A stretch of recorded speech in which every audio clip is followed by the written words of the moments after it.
You feel like everyone is against you right now. It seems like the people closest to you have changed, that conversations that once flowed now get stuck, that opportunities close without explanation. And here's the truth that will hurt before it liberates. It's not a conspiracy. It's projection. You are seeing outside the war you are fighting within yourself, and until you understand this mechanism, you will continue to lose energy fighting enemies that do not exist in the way you imagine. In the next few minutes, you will discover exactly how your mind creates this illusion, why your social circle reacts this way when you change, and what to do to stop sabotaging your own progress while blaming the world around you. Let's get straight to the point. You woke up today and checked your messages. Someone who always responded quickly took hours. You proposed an idea at work and noticed strange looks. You commented something to your family and were met with awkward silence. And then that internal narrative begins. They are boycotting me. Something is going on behind the scenes. People are talking about me. They've ganged up to discourage me. Every small sign becomes confirmation. Every curt response becomes proof.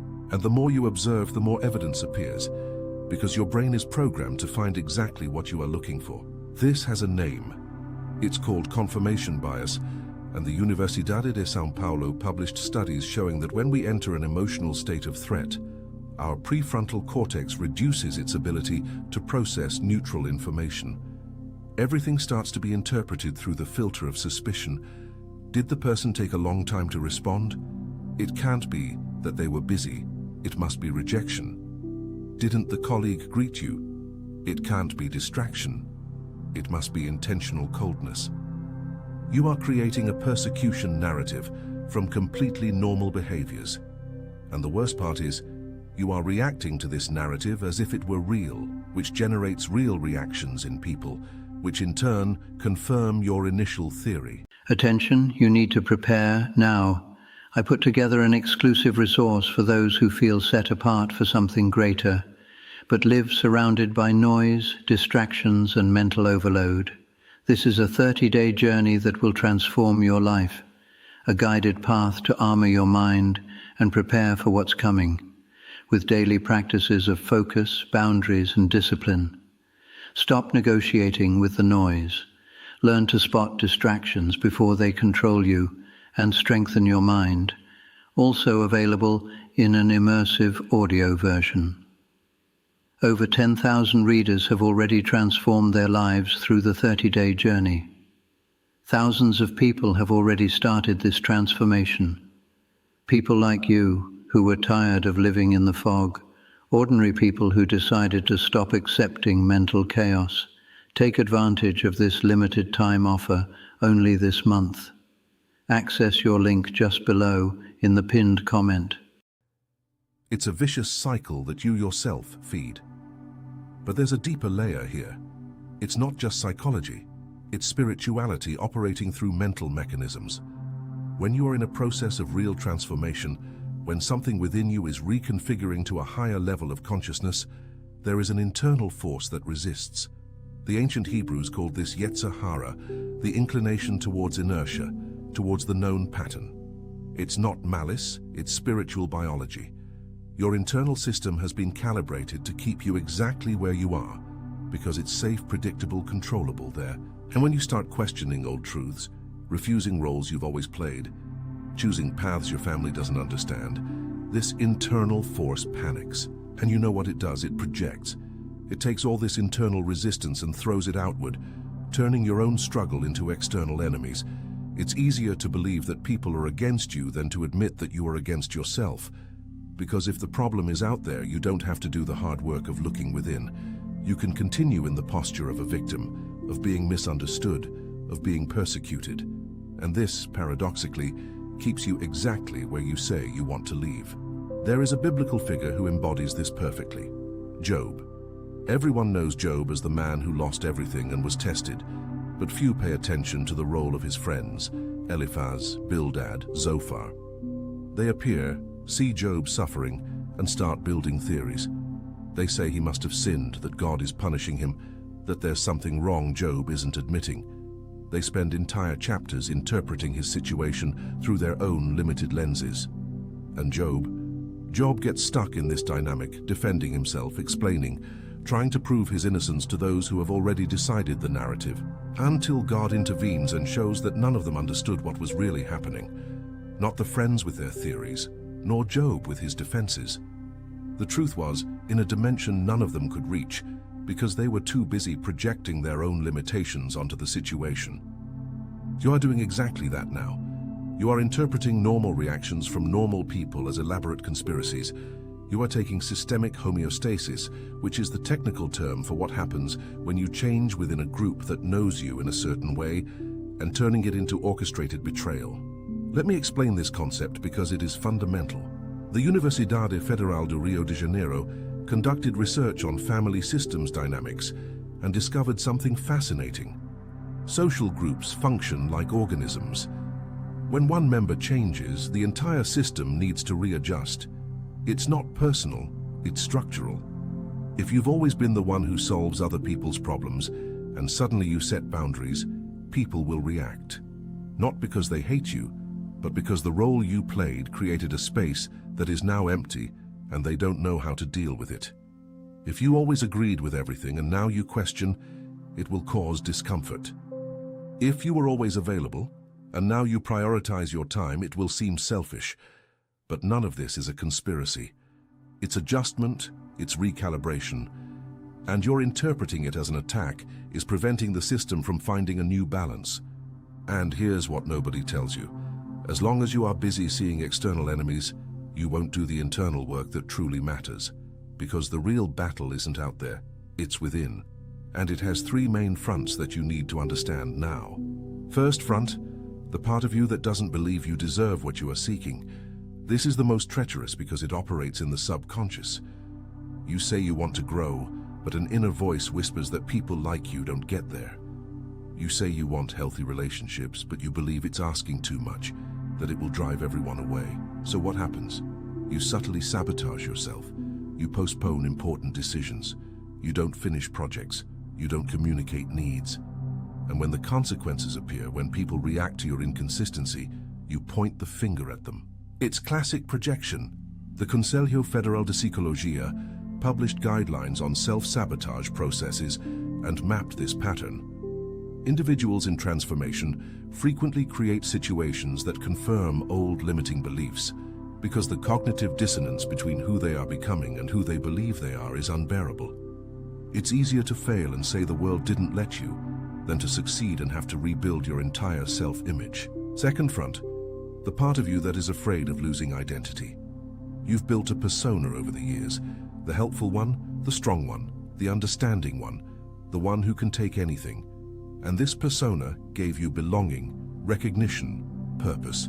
Now you are evolving beyond it, but this means symbolic death, death of who you were. And your nervous system doesn't distinguish symbolic death from literal death. So it triggers all alarms. It makes you interpret normal changes as existential threats. It turns relational adjustments into fatal rejections. Because if you admit that you can be different and still be loved, you have to take responsibility for all the years you chose to be small to fit in. This hurts, and that's precisely why your mind creates the persecution narrative, because self-inflicted pain is unbearable. Pain caused by others is palatable. Victims of external circumstances receive compassion. Architects of their own suffering receive responsibility. And responsibility requires change. Change requires work. Work requires renouncing the comfort of inertia. Third front, and this goes deep, the part of you that still seeks external validation as proof of worth. As long as your inner peace depends on the behavior of others, you will live in an emotional roller coaster, and you will interpret normal fluctuations as targeted attacks. Didn't the person praise you? Proof they don't value you. Didn't they invite you? Proof of exclusion. Didn't they react as you expected? Proof of coldness. But who decided these were the necessary proofs? You. And you chose proofs that others don't even know they are providing, only to then feel invalidated and confirm the belief that you are not enough. Stanford published studies on dependence on external validation, and the results are alarming. Individuals who base their self-esteem on social feedback are 3 times more likely to develop persecutory thought patterns. Why? Because they are constantly scanning their environment for signs of approval or rejection, and the human brain has a negativity bias. It pays more attention to threats than to safety. So you will find rejection even where it doesn't exist, simply because you are looking for it. If you've made it this far and are feeling a growing discomfort, a desire to defend yourself, to list concrete examples of how people are really acting wrongly towards you, pause, breathe. This discomfort is precisely the Yetzer resisting. It's the part that doesn't want to take responsibility, fighting to maintain the external narrative.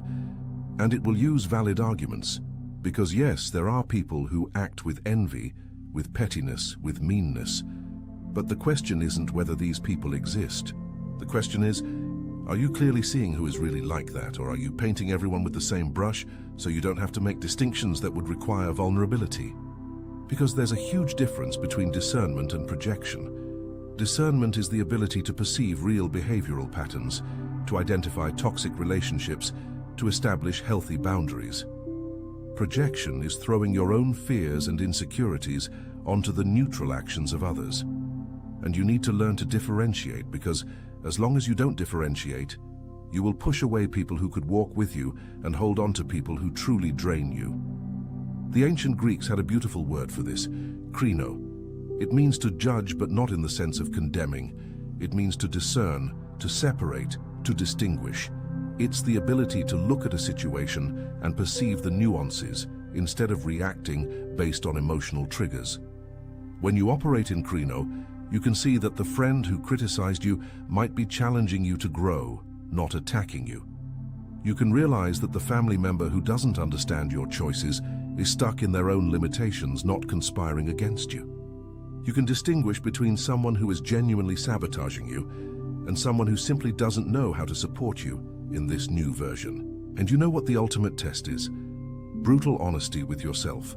If you look at each situation you are interpreting as an attack and ask, what part of this confirms a belief I already had about myself? The answer will surprise you. That comment from your mother that you interpreted as disapproval, it confirms that you believe you are never good enough. That friend who didn't react to your achievement, it confirms that you think no one really cares. That colleague who cut you off in the meeting, it confirms that you feel invisible. See how it works? You are not reacting to what happened. You are reacting to what it confirms about the internal narrative you carry. And as long as you don't question this narrative, you will continue to find confirmations everywhere, because the brain is a search engine. You type rejection and it will find rejection in every interaction, even in neutral ones. The Universidade Federal de Minas Gerais mapped this phenomenon in studies on social cognition and found that our interpretation of ambiguous events is directly linked to our baseline emotional state. If you are anxious, you interpret ambiguity as a threat. If you are confident, you interpret it as neutrality or opportunity. In other words, the problem is not in the event, it's in the lens you use to process it. So how do you change the lens? First, by recognizing that it exists. You just did that. Congratulations, because most people never get here. Most people die defending the victim narrative because it offers identity comfort. You are taking a step beyond. Second, you need to start testing your interpretations. When that automatic thought comes, so-and-so is acting weird with me, pause. Don't react. Ask, what other explanations are there for this behavior? Could the person be going through something personal? Could they be distracted? Could they have a different way of showing affection? List at least 3 alternatives before assuming ill intent. This breaks the automatism of projection. Third, and this is crucial, you need to start communicating instead of interpreting. This is one of the biggest traps. You feel something, you interpret it, you decide what the person meant, and you react to your own interpretation. You never checked if it was real. Then the person reacts to your reaction without understanding where it came from, and now one misunderstanding is feeding another misunderstanding. The solution? Radical vulnerability. I felt this when you said that. Was that the intention? Simple, direct. And most of the time, the answer will surprise you because the intention was completely different from what you imagined. There's a powerful story about this in Peter's journey. He was so convinced he would never betray Jesus that when the pressure situation arrived, he denied him 3 times. And later, crushed by guilt, he could have built a narrative. The other disciples pressured me. The environment was hostile. I was tired. But no. When Jesus confronts him on the beach, Peter takes responsibility. He admits the betrayal came from within, not from without. And only then, through this brutal honesty, could he receive restoration and the calling. If he had remained in projection, blaming the circumstances, he would never have accessed the transformation that made him a pillar of the early church. You are at that moment now. You can continue blaming the group, the environment, the people, or you can recognize that the resistance you feel coming from outside is in large part a reflection of the resistance you have within yourself. And only when you accept this does real transformation begin. Because here's what's really happening. You are being called to a level of spiritual maturity that is frightening. A level where you no longer need external enemies to justify your discomfort. Where you can look at imperfect relationships and still choose love. Where you can distinguish between toxic people who need distance and limited people who deserve compassion. Where you stop expecting everyone to understand your journey and start walking even without an audience. This is bachan, another beautiful Hebrew term that means to test, to prove, to refine. You are being refined, and the fire of refinement doesn't come from external conspiracies. It comes from the friction between who you are becoming and who you have always been. It's uncomfortable, it's lonely sometimes, but it's necessary. And you know what happens on the other side of this process. You stop needing everyone to be in favor for you to move forward. Because your validation comes from within. You stop interpreting every relational fluctuation as a personal attack. Because you understand that people are dealing with their own limitations. You develop genuine compassion even for those who don't understand you. Because you realize they are stuck where you once were. Yale conducted longitudinal studies on emotional resilience and found a consistent pattern. Individuals who learn to differentiate between real rejection and internal projection develop deeper and more lasting relationships. Why? Because they stop sabotaging genuine connections with paranoid interpretations. They can receive love even when it's imperfect. They can offer grace even when they are not perfectly understood. And there's one more layer here that is absolutely liberating. When you stop seeing enemies everywhere, you release a gigantic amount of energy that was being wasted on defense, on hurt, on resentment. This energy can be redirected towards building, towards creation, towards real progress. You move from survival mode to expansion mode. So what do you do now concretely? 3 practical moves that will change everything if you apply them consistently. First move, interpretation journal.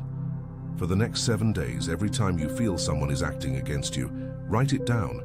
Write what happened, what you interpreted, and then force yourself to list 3 neutral or positive alternative interpretations. At the end of the week, review it. You will be shocked at how many times your first interpretations were the most catastrophic and improbable. Second move, check-in conversations. Choose 3 recent situations where you felt rejected or attacked, and go check. With humility, with genuine curiosity, ask the person, when you did that, what was your intention? Not in an accusatory way, but in an open way. You will discover that most of the time it had nothing to do with you, and when it does, at least you will have clarity instead of assumption. Third move, root work.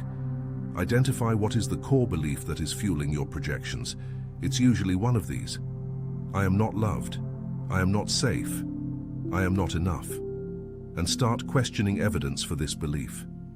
List 10 moments when you were loved, 10 moments when you were safe, 10 moments when you were enough. Your brain will resist because it's used to focusing on the opposite. But persist. You are recalibrating the internal search system. And while you do this, understand, there will be people who genuinely won't support you. That's real. But the difference is that now you will be able to identify who they are with clarity, instead of painting everyone with the same brush. You will be able to set healthy boundaries without drama, without the need to turn them into villains to justify your distance. You will simply recognize this person is at another stage, and that's okay. I can go my way without needing them to validate it. This is spiritual maturity. It's not making everyone like you. It's not needing them to like you for you to move forward. It's not never feeling relational pain. It's not letting pain define you. It's not the absence of conflict. It's the presence of discernment amidst conflict. The American Psychological Association published findings on what they call internal locus of control, the perception that you have agency over your life. People with a high internal locus report significantly lower levels of persecutory anxiety. Why? Because when you know your choices matter more than others' opinions, you stop outsourcing your peace. And when your peace doesn't depend on controlling others' behavior, you are truly free. So the truth that is winning is not about someone out there finally seeing your innocence. It's about you seeing your own complicity in creating the drama. And far from being depressing, this is the most liberating thing possible. Because if you created it, you can deconstruct it. If you fed it, you can exhaust it. If you projected it, you can withdraw it and deal with it internally. And when you do this, something miraculous happens. The people around you start responding differently, not because they have changed, but because you have stopped interacting with the distorted versions you created in your head and started interacting with who they really are. And this opens space for real connections, for honest conversations, for relationships that can grow because they are no longer stuck in projected dynamics. There's a verse in Romans that perfectly summarizes all of this. Do not conform to this world, but be transformed by the renewal of your mind. The Greek word for transform there is metamorpho, from which we get metamorphosis. It's a change of form. And the instrument of this change is anakinosis, renewal of the nous of the mind. You change the way you think, you change the way you perceive, you change the way you interpret, and this literally transforms your experienced reality. This is not superficial positive thinking.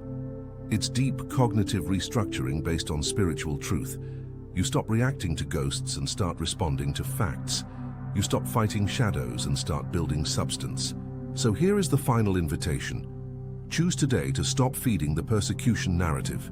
Every time that thought comes that someone is against you, pause, question, test, and redirect the energy to the only work that truly matters, the internal work of becoming who you were called to be, regardless of how many people understand or applaud along the way. Because the truth is this: you don't need less resistance, you need more discernment. You don't need everyone to change, you need to change the lens. And when you do this, when you finally take full responsibility for your internal journey, you discover that you were never alone. But you also discover that you never needed the collective approval you were desperately seeking. You are chosen not because you are a victim of conspiracy, but because you have the capacity to see through your own illusions. And this is the truth that liberates. Not the one that blames others, the one that holds you accountable, because only what is in your hands can be transformed by your choices. If this video touched something real, if you recognize patterns you are ready to break, leave the word discernment in the comments. This is your declaration that you are choosing clarity over confusion, responsibility over victimhood, maturity over projection. And subscribe to the channel now, because in the coming days we will dive even deeper into how to build healthy relationships even in environments that don't understand your journey.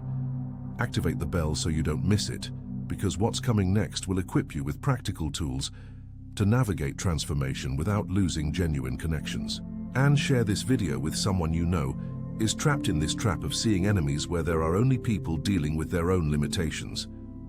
Until the next video, and remember, the freedom you seek is not in convincing anyone, it's in no longer needing to convince.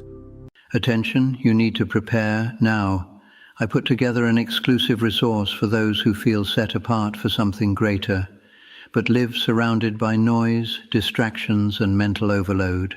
This is a 30-day journey that will transform your life, a guided path to armor your mind and prepare for what's coming, with daily practices of focus, boundaries, and discipline. Stop negotiating with the noise. Learn to spot distractions before they control you and strengthen your mind. Also available in an immersive audio version. Over 10,000 readers have already transformed their lives through the 30-day journey. Thousands of people have already started this transformation. People like you who were tired of living in the fog, ordinary people who decided to stop accepting mental chaos, Take advantage of this limited time offer only this month. Access your link just below in the pinned comment.